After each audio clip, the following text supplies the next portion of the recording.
সামরিক কুয়ে 5 জন জেনারেল ইন্তেকাল করেছেন, এমনকি অনেক সেনানিবাসে আটক আছেন সেনাবাহিনীর সদস্যরা। এরকম তথ্য দিচ্ছেন ভারতীয় সাংবাদিক, এমনকি ভারতীয় মিডিয়া কিন্তু একের পর এক এরকম তথ্য দিচ্ছে। 5ই আগস্টের পর থেকেই ভারতীয় মিডিয়া বাংলাদেশ নিয়ে যে সকল তথ্য দিচ্ছে, অনেক তথ্যই কিন্তু মিথ্যা তথ্য তারা দিয়ে থাকেন। এটিও মিথ্যা বলে অনেকেই দাবি করছেন। দর্শক, বাংলাদেশের কোনো গণমাধ্যম কিন্তু জোরভাবে এরকম খবর প্রকাশ করছে না। দর্শক, এই ভিডিওতে আপনারা দেখেছেন নিজুম মজুমদার, তিনিও হুঙ্কার দিয়েছেন ভারতে বসে। তিনি ভারতীয় গণমাধ্যমে সাক্ষাৎকার দিয়েছেন, এমনকি বাংলাদেশে যে শান্তিরক্ষী মিশন আসবে, সেনাবাহিনীকে শেষ করে দিবে, এরকম তথ্যও তিনি দিচ্ছেন।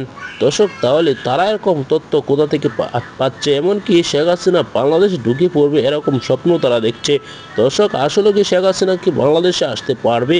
আপনার কি মতামত জানাবেন। পরবর্তী এরকম ভিডিওগুলা নিয়মিত সবার আগে পেতে এই চ্যানেলটিকে সাবস্ক্রাইব করে পাশে থাকা বেল বাটনটি অন করে দিবেন।